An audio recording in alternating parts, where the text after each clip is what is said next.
Fala galerinha, hoje vamos dando início ao capítulo número 8 do volume 3 do nosso livro, que fala sobre equações e inequações.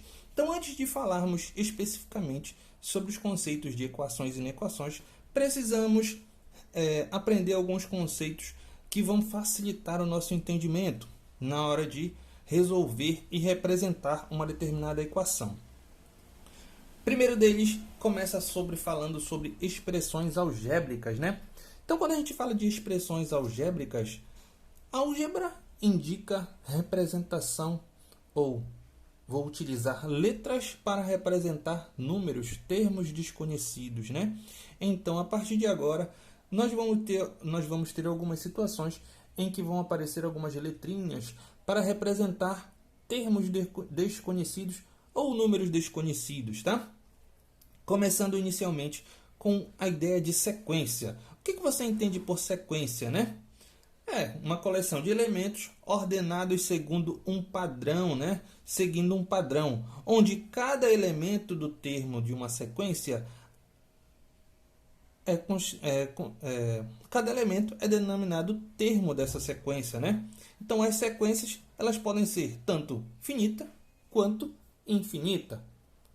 O termo padrão é usado quando nos referimos a uma disposição de arranjos, formas, cores, sons, ou que se detectam regularidades, de modo que se torna possível fazer previsões e generalizações.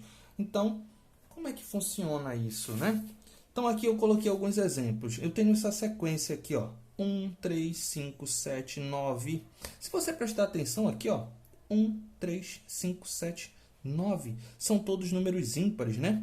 Então, o próximo seria o próximo número ímpar. Qual seria o próximo número ímpar? Depois do 9 é o 11.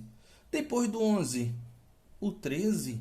Depois do 13, o 15. E assim sucessivamente. Ah, tio, mas eu nem pensei dessa ideia.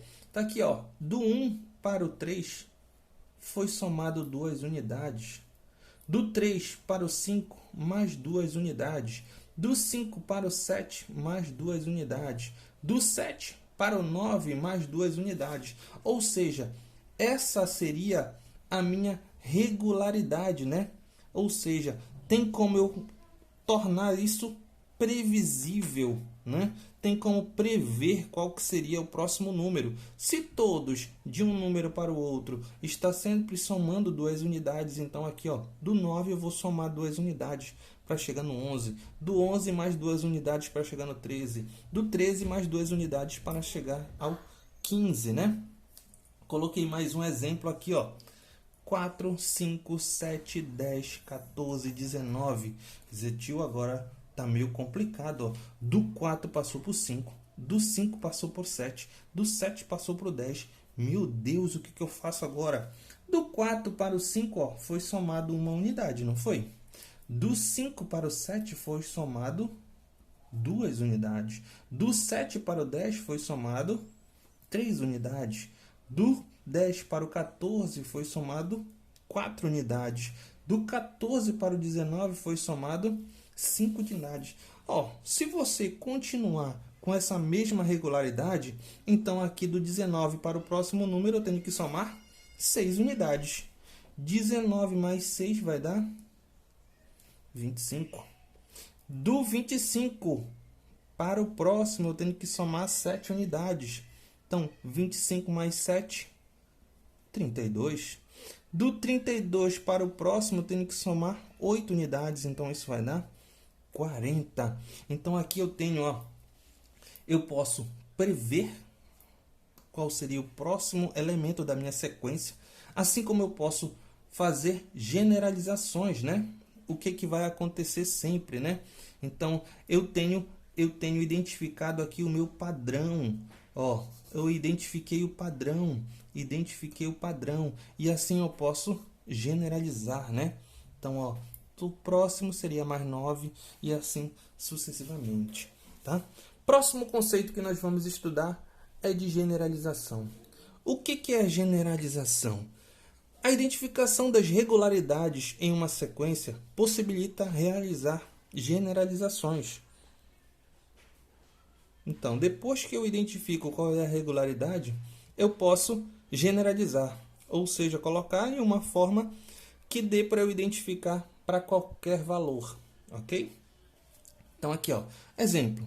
João é encanador e cobra R$ 5 a hora de trabalho e mais R$ 15 a visita. Então ele chega lá, só de chegar na casa da pessoa, ele já está cobrando R$ 15 e mais R$ 5 por hora de trabalho, né? Então ele diz: represente uma expressão matemática que representa quanto João pode receber para X horas de trabalho. Ele não me identificou quantas horas ele está ficando, né?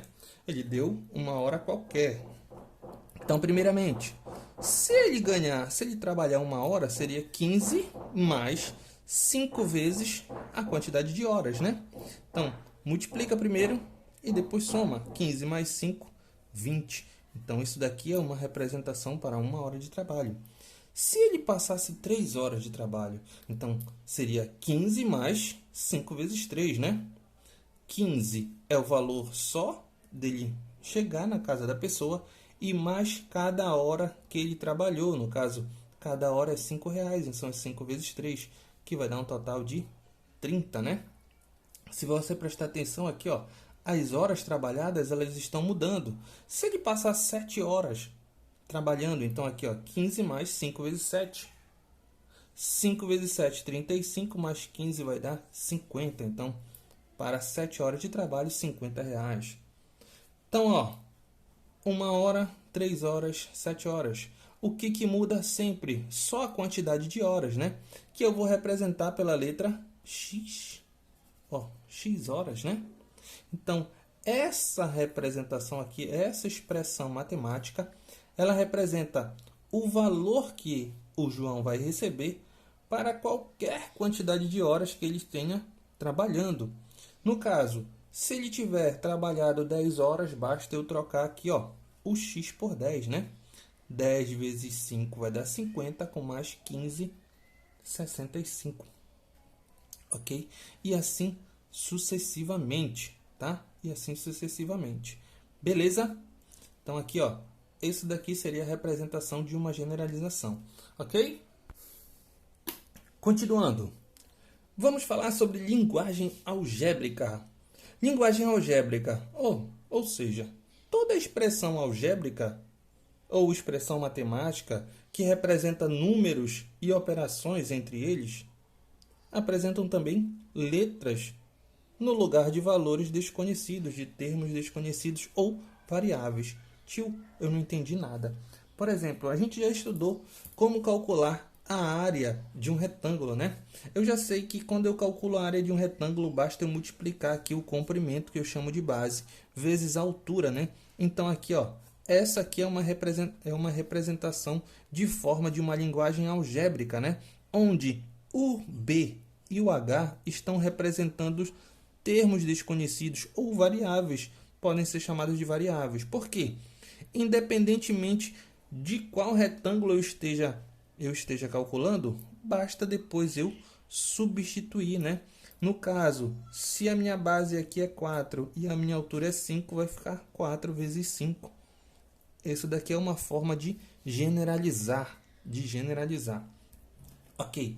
Mas, além dessas representações de forma algébrica, eu também tenho alguns termos especiais para identificar algumas palavras, né, que identificam que vão ser muito utilizada, e na hora de utilizar eu preciso identificar, eu preciso saber representar frases, né? No caso, toda vez que eu disser assim, ó, termo desconhecido ou número desconhecido, vamos dizer assim, pensa em um número. Bom, que número eu estou falando? Eu sei, eu tenho infinitas possibilidades. Então, já que esse número, esse termo desconhecido, que eu não tenho como afirmar que seja um número específico, eu vou utilizar uma letra para representar esse termo desconhecido, né? Esse número desconhecido. Ah, que letra, tio? Eu posso utilizar X, Y, Z, são as mais utilizadas, mas eu posso utilizar qualquer letra do meu alfabeto para representar um número desconhecido. O dobro de um número. Bom, toda vez que eu preciso dobrar uma quantidade, eu preciso multiplicar essa quantidade por 2, né? Mas só que eu não sei qual é o número. Eu não disse assim o dobro de 4. O dobro de 4 eu sei que é 8. O dobro de 10 eu sei que é 20. Mas aí, o dobro de um número, então eu vou precisar dobrar uma quantidade que eu não sei qual é. Então aqui, ó, dobrar 2 vezes um número que eu vou representar por essa letra. Então, essa letrinha aqui vai representar um termo desconhecido, um número desconhecido, ok? Triplo de um número, ou seja, triplicar é multiplicar por 3. Multiplicar por 3 um número que eu não sei qual é. Então, 3 vezes x, ou 3 vezes y, 3 vezes z, 3 vezes a. Isso daí, independentemente, eu só preciso representar esse termo desconhecido por uma letra, tá? Metade de um número, ou seja, quando eu falo em metade, eu lembro logo que eu preciso dividir por 2, né? Então, se eu preciso dividir por 2 um número que eu não sei, então x sobre 2, x dividido por 2, que eu posso representar por uma fração, como eu posso representar por uma divisão aqui, né? Sucessor de um número, ou seja, toda vez que eu preciso do sucessor, basta eu somar uma unidade, né? Então, se eu preciso somar uma unidade, número desconhecido, mais 1, x mais 1, tá? O quadrado de um número. Ah, tio, quadrado de um número. Não, nada a ver. Quadrado é expoente 2, uma potência, né? Uma potência de expoente 2, ok? Então, essas representações são ditas de linguagem algébrica, ou seja, eu vou fazer uma representação com letras e números, né? Formando assim uma expressão algébrica, uma expressão matemática, né? Que tem números e letras, tá? Termos semelhantes. Como é que eu identifico que são termos semelhantes? Então, quando eu tenho aqui, ó, a representação de 2x, 2x é chamado de monômio, tá? Monômio. Nesse monômio porque eu só tenho um único termo. Ah, tio, mas tenho dois números aqui. Mas monômio eu não tenho adições nem subtrações de termos, né? Então aqui, ó, 2x é 2 vezes o x. Eu chamo de coeficiente numérico. E a parte aqui de letras eu chamo de parte literal. Toda vez que eu tenho termos semelhantes, isso identifica que eu tenho a mesma parte literal. A mesma parte literal, ou seja, a mesma parte das letras, tá? Ou seja, aqui, ó, como exemplo, eu tenho esse valor aqui, 4y. O menos 5y mais y menos 3y sobre 2 são todos termos semelhantes. Porque, ó, olha a parte literal. Todas y, né? Então, são todos termos semelhantes. 3x ao quadrado. Então, todos os números que tiver apenas x ao quadrado na minha parte literal, eu vou ter termos semelhantes. Então, para eu identificar dois termos semelhantes, basta eu visualizar a parte literal, a parte das letras. Se for igual, é porque esses termos são semelhantes. Simplificação de expressões algébricas. Então, para eu simplificar frações algébricas, é eu somar ou subtrair termos semelhantes, tá? Então, preciso ter termos semelhantes para poder simplificar expressões algébricas. E como é que eu faço isso? A gente vai manter a parte literal e operar apenas os coeficientes. Ou seja, quando eu digo operar o coeficiente, é somar ou subtrair, né? Então, aqui, ó, 2a mais 2a mais 2a. Então, eu posso representar assim, ó, 2 mais 2 mais 2 vezes a. Quando eu coloco aqui, ó, indica uma multiplicação. 2 mais 2 mais 2, 6. 6a. Ah, tio, mas eu não gosto de fazer assim. 2a mais 2a mais 2a. Eu tenho 2, com mais 2, 4, com mais 2, 6. 6a. Exemplo número 2. 5y ao quadrado menos 3y ao quadrado. Ó, y ao quadrado, y ao quadrado. Então, são semelhantes. Só somar ou subtrair aqui os meus coeficientes. 5 menos 3 vezes y ao quadrado.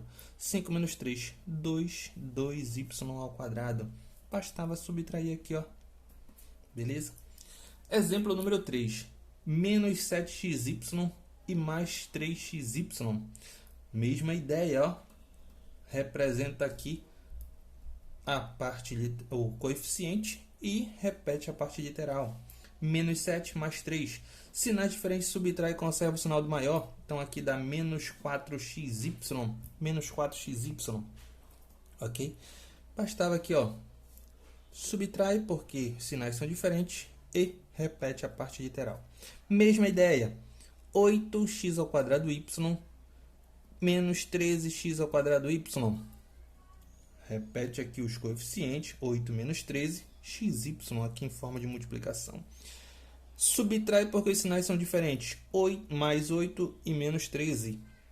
Conserva o sinal do maior e subtrai 5x²y. Né? E por último, aqui, o último conceito de hoje, nós vamos falar sobre o valor numérico da expressão algébrica, né? Então, já sei que expressão algébrica é uma expressão em que eu tenho, além das operações, né, de adição, subtração, eu tenho termos desconhecidos, né? No caso, letras representando os números, tá? Então, aqui, ó, eu tenho essa expressão numérica aqui, a expressão algébrica, x mais 5, valor numérico para x igual a 2. Ele já está me dizendo o valor do x, que é 2. Então, eu vou só substituir. Então, aqui no lugar do x é 2. 2 mais 5 igual a 7. Valor numérico para x igual a menos 1. Então, aqui agora, ó, quanto é que vale o x? Menos 1. Então, só trocar. Menos 1 mais 5. Sinais diferentes, subtrai e conserva o sinal do maior. 4 positivo. Tá? Por último, 2x mais 4 é a minha expressão algébrica, valor numérico para x igual a menos 1. Então, aqui, ó, toda vez que eu tenho uma letra e um número, um juntinho do outro, isso indica uma multiplicação. Então, eu tenho aqui 2 vezes o menos 1 mais 4. Tio, por que apareceu esse parêntese? Eu não posso deixar dois sinais um do ladinho do outro, né? Então, aqui, ó, sinal de multiplicação, sinal de negativo. Então, para separar, eu vou colocar os parênteses. 2 vezes o menos 1, menos 2, mais 4. Sinais diferentes, subtrai e conserva o sinal do maior, mais 2. Então, galerinha, qualquer dúvida que tenha, só entrar em contato. Estarei aqui à disposição de vocês, né? Logicamente, no horário de aula. E assim, ajudá-los vocês da melhor forma possível. Fiquem todos com Deus e até a próxima.